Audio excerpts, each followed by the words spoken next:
எனக்கு நிகழ்ச்சியாக தெரியவில்லை, மகிழ்ச்சியாக இருக்கிறது. அந்த வகையில் பயன்படுத்தி அன்னை தமிழுக்கும் அருமை இதராளர்களுக்கும் சிறப்பான விழாவை ஏற்பாடு செய்திருக்கின்ற அருமை நண்பர் கோவி அவர்களை நான் வாழ்த்த, பாராட்ட, போற்ற கடை கொண்டிருக்கிறேன்.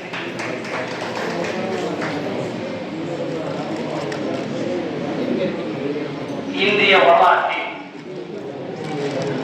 சுதந்திரத்திற்காக பாடுபட்ட கூட்டம் என்று சொன்னால் இந்தியாவில், தமிழகத்தில், தமிழ்நாட்டில் தான் முதலில் அந்த போராட்டம் தொடங்கியிருக்கிறது. அதற்காக ஈடுபடுத்த தோழர்களும் தியாகிகளும் வரலாற்றை படைத்திருக்கிறார்கள் என்பதுதான்.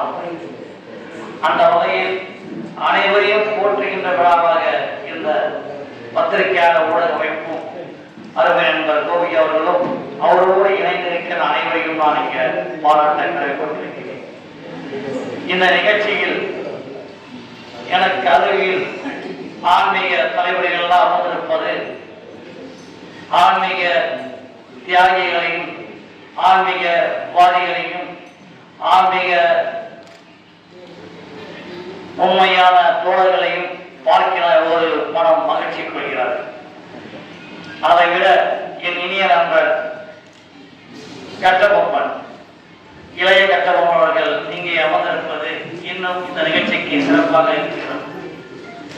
தமிழ்நாடு இந்து கோயில் அரசியல் சேனா சங்கமும் இந்துஸ்தான் கலர்ஸ் பத்திரிகையும் சேர்ந்து 4ஆம் ஆண்டு துவக்க விழாவை இங்கே நடத்திக் கொண்டிருக்கிறது.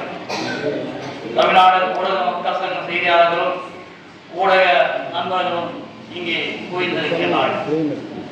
இத்தகைய விழாவை பார்க்கின்ற பொழுது மிக சிறப்பாக இருக்கின்றது. அனைவரும் இங்கே வந்திருக்கிறார்கள்.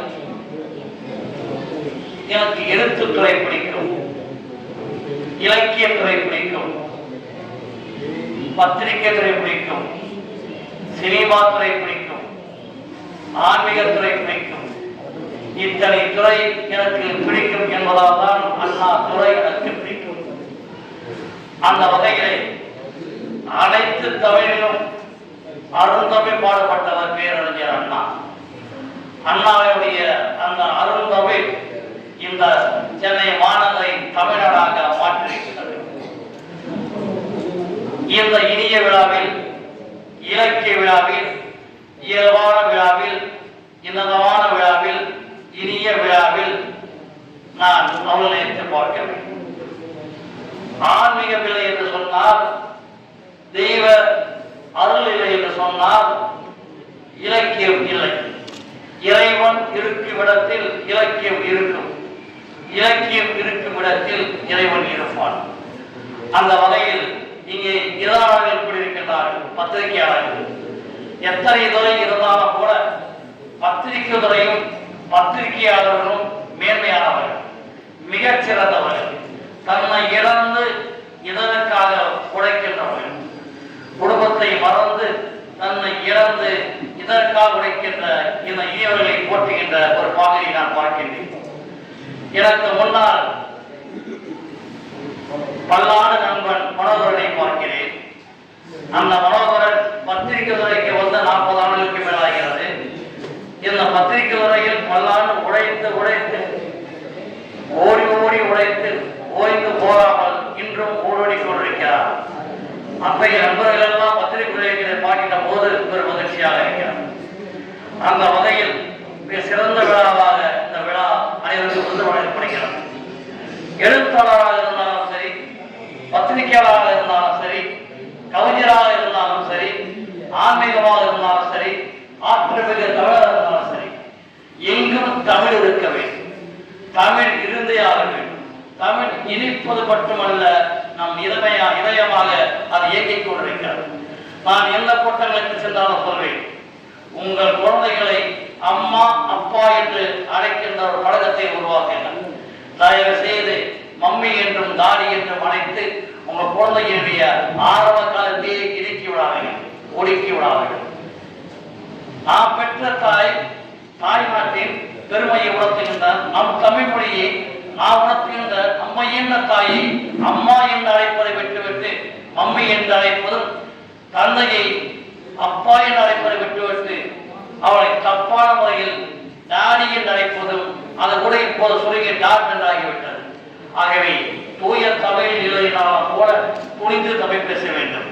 அந்த முறையை, தமிழை, உணர்வை, உணர்ச்சியை, போதையை உலகில் ஊற்றி வளர்க்கின்ற ஒரு இயக்கமாக இந்துஸ்தான் கலர்ஸ் இருக்கிறது.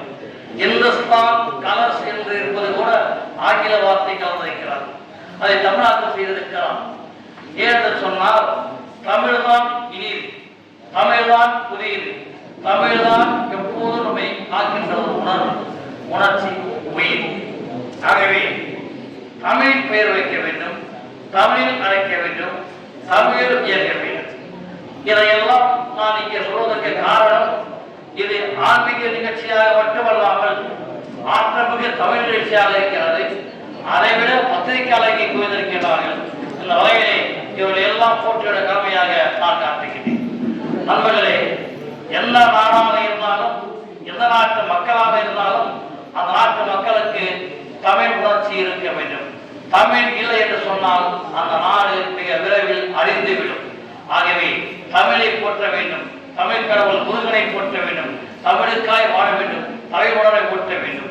நான் காலையில் வந்திருக்க வேண்டியவன் இருந்தாலும் கூட நான் சில உடல் சரியில்லாத காரணத்தினால் சற்று உடைக்கிறதாக கூட நான் இந்த நிகழ்ச்சிக்கு வந்தாக வேண்டும் என்ற உணர்வில் உணர்வான அவருடைய சேவையை பாராட்டினேன். காரணம், இப்படிப்பட்டவர்களின் சேவை இந்த நாட்டுக்கு தேவை. ஆகவே இவர்களை போற்றுவது நமது கடமை. அந்த வகையில் தான் இவர்களை எல்லாம் நான் போற்ற கடமைப்பட்டிருக்கிறேன். நான் முதலமைச்சர் என்று சொன்னால் கலைஞர் அவர்களை சந்தித்திருக்கிறேன், புரட்சித் தலைவர் எம்ஜிஆர் அவர்களை சந்தித்திருக்கிறேன். அப்படி ஒரு ஆலய முதலமைச்சர், இன்றைய முதலமைச்சர் அவரை நான் சந்தித்து பழகி பேசியிருந்தாலும் கூட நான் எங்கு உரைக்கின்ற ஒரே உணர்வு தமிழ், தமிழ், தமிழ் தான். ஆகவே அந்த தமிழ் உணர்வை வளர்த்துக் கொள்ள வேண்டும். இந்த அமைப்பு 7ஆம் ஆண்டு துவக்க விழாவாக இருக்கிறது. இது துவக்க விழாவல்ல, இது துணிந்து நடத்துகின்ற ஒரு இயக்க விழாவாக நாம் ஏற்றுக்கொள்ள வேண்டும். இந்த துவக்கம், இது இயக்கம்.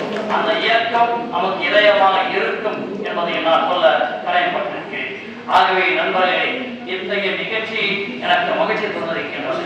வீரபாண்டி கட்டபொம்மனை பொறுத்தவரை இந்திய வரலாற்றில், தமிழக வரலாற்றில் சுதந்திர போராட்டத்தில் முதலில் என்ற மாவீரர் தமிழர். அவருடைய தோன்றலாக இவர் இங்கே அமர்ந்திருப்பது நமக்கு பெருமையாக இருக்கிறது. நாம் பெருமைப்படுகின்றோம், பெருமகிழ்ச்சி கொள்கின்றோம். மற்ற வகையிலே ஆன்மீகவாதியை பொறுத்த தலைவர்கள் எல்லாம் இங்கே அமர்ந்திருக்கிறார். அவருடைய நல்லாசி நமக்கு வேண்டும், நல் எண்ணம் நமக்கு வேண்டும், நல் உணர்வு நமக்கு வேண்டும். இதையெல்லாம் நமக்கு வேண்டும் என்று சொன்னால் நல்லோருடைய நல்ல எண்ணங்கள் நமக்கு கிடைக்க வேண்டும். காவல்துறை சேர்ந்த அருமையன் பணிக்கு அமர்ந்திருக்கிறார். இந்த காவல்துறை பொறுத்தவரை இந்திய வரலாற்றில் தமிழக போலீஸ் துறைதான் சிறந்த துறையாக இந்தியாவே ஏற்றுக்கொண்டிருக்கிறது.